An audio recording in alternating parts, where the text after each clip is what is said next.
O tempo me deixou numa Londres que cheirava a fumaça antiga. Minhas patas tocaram pedra úmida perto do Tâmisa. A cidade era apertada, madeira, piche, pressa. A peste do ano anterior ainda assombrava os rostos. Tudo parecia vivo e frágil. As ruas eram estreitas demais para o céu. Casas altas, quase se beijando. Palha, carvão, barris, cordas. Gente demais em espaço de menos. Londres era combustível empilhado. Aqui, um erro pequeno não vira susto. Vira destino. No silêncio da madrugada, cada som tinha peso. Passos, cães, uma carroça distante. Minhas orelhas captavam o estalo da madeira ressecada. O ar estava seco, o vento acordado. Quando o vento está acordado, o fogo ouve primeiro. Já vi guerras e templos, mas há algo diferente quando a cidade inteira vira arma contra si mesma. O inimigo não tinha rosto, tinha telhado, tinha porão cheio de lenha. Londres vivia como se nunca pudesse queimar.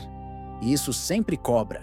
O coração humano se acostuma com o quase perigoso, quase seguro. Tragédias entram como rotina. Eu pressentia que o tempo vinha cobrar cada descuido. E quando ele cobra, ele toma rápido. Quando a primeira luz apareceu, não era sol. Era um brilho estranho, já ameaçando o ar. Aquela noite seria lembrada não por quem dormiu, mas por quem fugiu. E eu senti a cidade acordar tarde demais. A origem foi pequena. Uma padaria em Pudding Lane, um fogo doméstico que escapou. A cidade dormia, mas a madeira não. Quando vi as primeiras chamas, não vi espetáculo. Vi inevitabilidade. O vento fez o resto. De telhado em telhado, como se Londres tivesse sido desenhada para transmitir incêndios. Brasas cruzavam o ar como insetos luminosos. Rápidas, famintas. Qualquer beiral virava caminho. Havia técnicas para conter, derrubar casas, abrir clareiras. Mas isso exige decisão rápida e coragem política. Enquanto alguns discutiam, o fogo discutia continuidade. O Lord Mayor, exaurido, gritava: "Não damos conta!" e se retirava, vencido. Vi filas de baldes, água pequena demais. Vi ganchos puxando tábuas, telhas no chão. Mas esforço sem plano não salva cidades. Naquela madrugada, precisava de plano e de cortes duros antes que fosse tarde. Quando o fogo entrou nas ruas densas, deixou de ser incêndio e virou fenômeno. O calor mudava o ar. O ar mudava as pessoas. Gritos não se ouviam. Animais corriam sem rumo. O medo se espalhava no ritmo das chamas. Eu senti algo raro, ser pequeno. Não diante de um rei, mas diante de uma força sem intenção. O fogo não queria punir. Ele só queria existir. E Londres tinha dado a ele material, vento e hesitação. O incêndio encontrou armazéns perto do Tâmisa. Óleo, álcool, madeira empilhada. Quando o fogo encontra estoque, vira fábrica. As chamas começaram a produzir mais chamas. A cidade começou a produzir ruína. Barcos se encheram de famílias e pertences. Móveis, colchões, retratos. O rio virou estrada. No espelho da água, Londres brilhava em laranja. Um animal ferido. E a fuga parecia não ter fim. Samuel Pepys registrava o que via. Uma chama malévola, horrível e sangrenta, escrevia. Eu quase ouvi a pena no papel. Há algo desesperador em tentar caber o caos num diário, mas é assim que humanos seguram a mente. O rei Carlos II não ficou em palácio. Foi ao fogo, viu a escala e entendeu. Hesitação custava vidas. Ordenou demolições, enviou soldados, pressionou frentes. Roupas molhadas de rio, rosto enegrecido. Ele escolheu agir. Alguns usaram pólvora para abrir rupturas, explodindo estruturas antes que o fogo as devorasse. Destruir a própria cidade para salvá-la. Em incêndios assim, salvar é escolher o que perde agora, para não perder tudo depois. Quando a cidade é feita de madeira, o fogo não se desloca. Ele se multiplica. Vi ruas virarem corredores de calor. telhados caírem em sequência. E entendi. O fogo fala com estalo, queda e silêncio.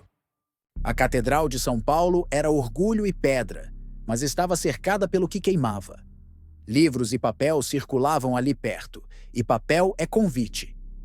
Quando as chamas se aproximaram, houve um pânico especial. Até o sagrado virava frágil. O fogo não respeita símbolo.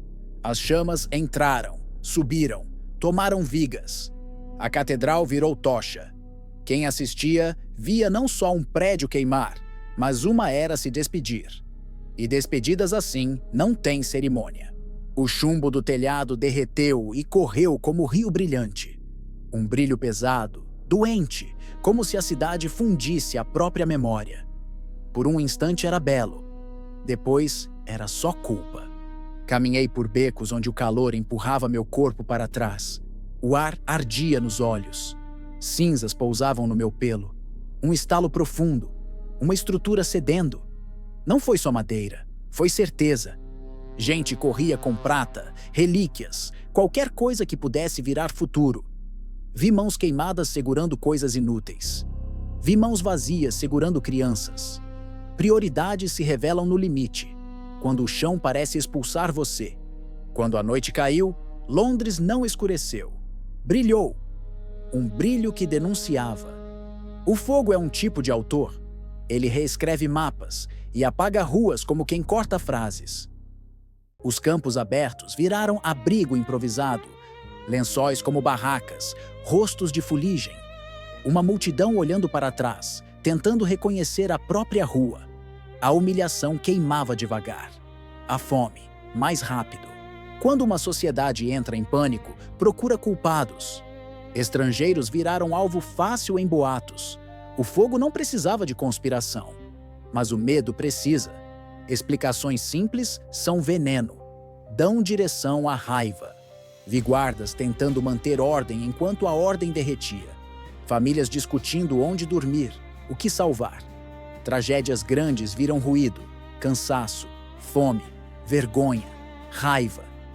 E o ruído também destrói. Ainda assim, vi solidariedade, um pão dividido, um cobertor oferecido, um lugar no barco. Quando o mundo desmorona, alguns viram feras, outros viram pontes. E isso decide como uma cidade volta a existir. Sinos soavam como despedida, crianças olhavam para o fogo como espetáculo proibido. O horror hipnotiza, o tempo sabe disso. Ele faz a gente olhar, e depois faz a gente lembrar. Londres não estava só em chamas, estava em transformação forçada. A pergunta era simples. Depois, o que sobra além de cinzas? E sobrar não é vencer. É apenas continuar.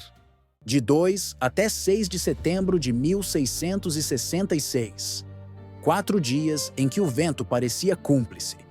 Quando enfraqueceu, não houve vitória. Houve exaustão. O fogo não foi derrotado.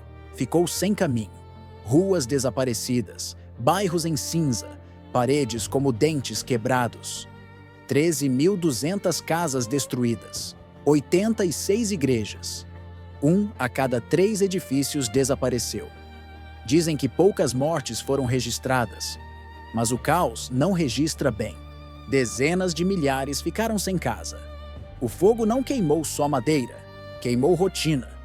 E rotina é o que faz uma cidade acreditar no amanhã. Sem rotina, até a esperança precisa ser reconstruída. Ainda havia medo do retorno, pequenos focos reacendendo no entulho, uma brasa escondida em viga caída. Incêndios grandes deixam paranoia, e paranoia é memória. Até o vento depois parece suspeito. Caminhei por ruínas. O som muda quando não há paredes. O vento circula diferente. Londres estava nua, e quando uma cidade fica nua, ela precisa decidir que roupa vai vestir. O fogo limpou o espaço, cruelmente, sem pedir licença. Espaço limpo é tentação. Reconstruir não é voltar ao que era, é escolher. E escolher revela quem a cidade é quando está quebrada. A reconstrução não foi simples. Disputas por terrenos, por direitos. Para evitar briga eterna, criaram mecanismos de decisão. Porque depois do fogo, a próxima ameaça é a guerra entre sobreviventes.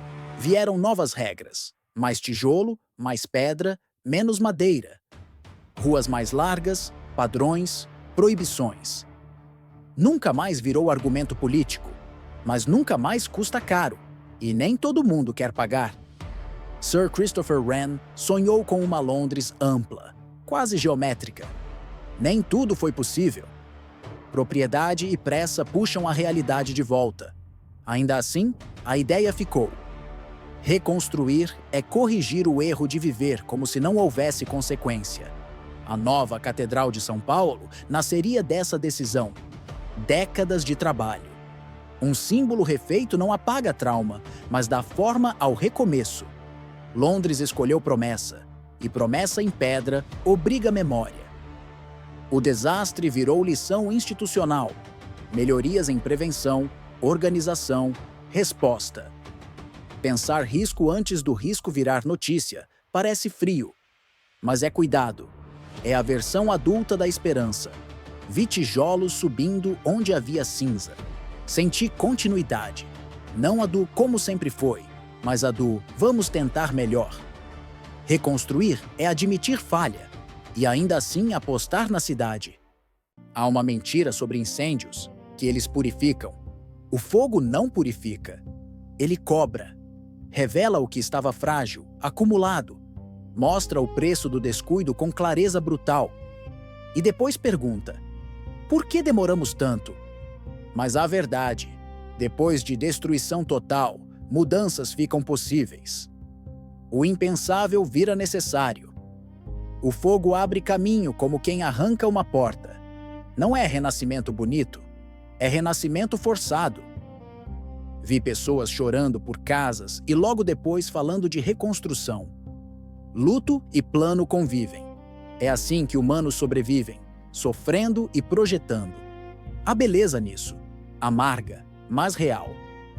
O perigo de amar demais a rotina é esquecer que cidades são sistemas, não garantias. Madeira demais, ruas estreitas demais, armazéns cheios demais. Demais é invisível, até virar incêndio. E ainda assim, o tempo tem ironia. O fogo destruiu e ofereceu o recomeço. Não como presente, como consequência. A cidade perde a pele e inventa outra. O que muda não é o fogo, é o que os vivos aprendem. Tragédias não trazem sentido por si. O sentido vem depois, com escolhas. O fogo abre espaço. Quem decide o que nasce ali são os vivos. E essa responsabilidade arde mais do que qualquer chama. Se você quer continuar viajando comigo por momentos em que o mundo queimou, e ainda assim encontrou um jeito de se reconstruir, deixe um like, inscreva-se e ative as notificações. O tempo guarda histórias antigas que continuam repetindo sinais. Eu estarei lá para observá-las com você. Até o próximo salto.